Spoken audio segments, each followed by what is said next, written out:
Welcome back, listeners. Allie, in segment one there, we were kind of cruising along around southeast Minnesota. We kind of stopped up around Lanesboro was our last check of Fillmore County and had a nice check up there. And as we did that one, that left Fillmore County at a 217 bushel per acre average. From there, we cruised up to Winona County, and we had a lot of different unique checks up there, and we did three checks that were under 200 bushel and one that was over. Just what were some of your observations up as we got to Winona County up and around that St. Charles area? Yeah, we just had a hard time finding some checks that got us over that 200 bushel per acre mark. And the fields that we, kind of the luck of the draw, I want to keep it randomized. And the fields that we were in were the ones that we were arguably seeing more of that nitrogen firing from the bottom up and getting to that point where you're probably even going to start pulling back from the top a little bit. And like we talked about in our overview on Friday, I think some of that nitrogen deficiency is just coming from the compounding factors with those drier conditions and not getting some of that nitrogen mineralization to help our cause there. But what would you're in that area in the day-to-day, what we observed average-wise for Winona, how do you think that sticks true with what you're seeing across the board? Yeah, there's definitely some way better corn than that Winona County. But we kept our checks pretty random, and in some cases we saw a little bit more nitrogen deficiency in a couple fields that was holding it back.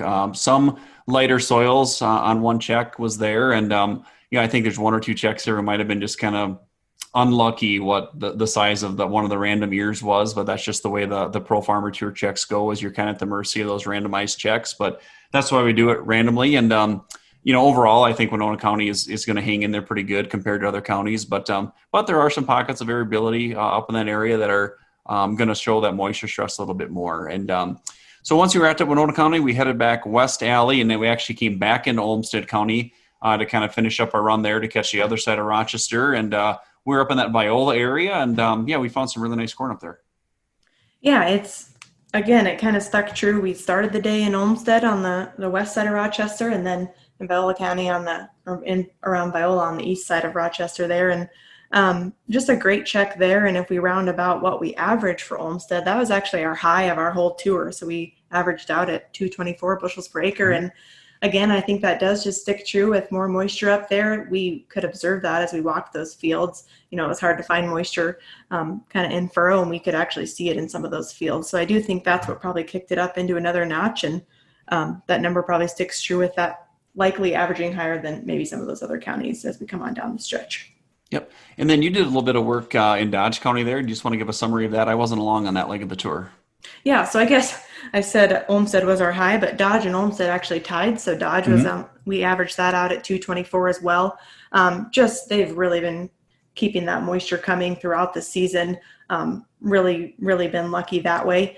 So the potential's been there. Getting some of these rains to push them to the finish, I think they're going to be able to hold the yield that we're measuring in that county, which is nice to see.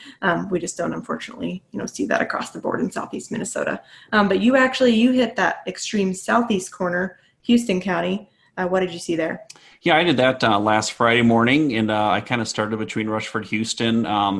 Floods last year, 2019 really kind of limited some of the harvested acres and the yields down through there. And had a really nice check to start out down there.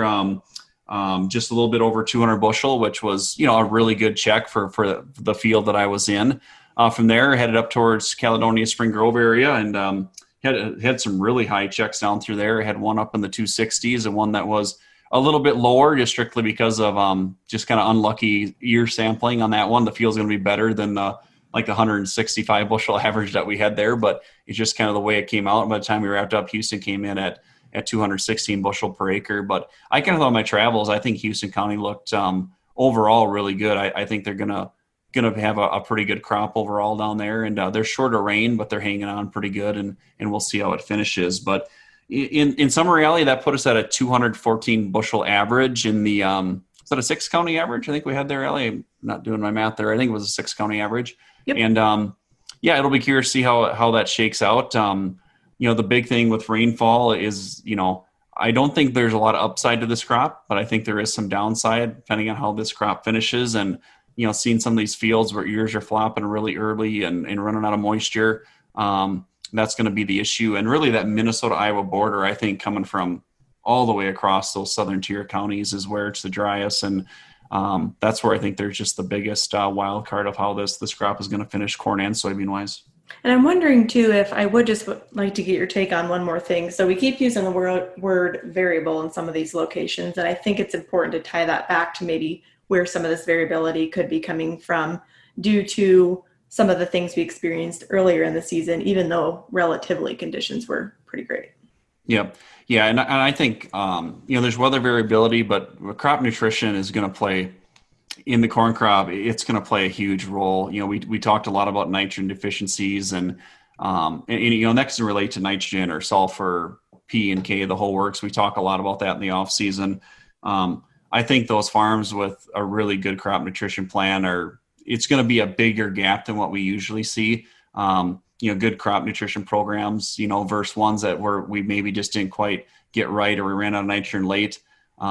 It's going to be 20 to 30 bushel in some cases. And we'll see what the combine says when it rolls, but management's going to be a big thing in this crop based on our observations. With that, we'll wrap up. We'll have more next week, and harvest is getting close, so be sure to tune in each week.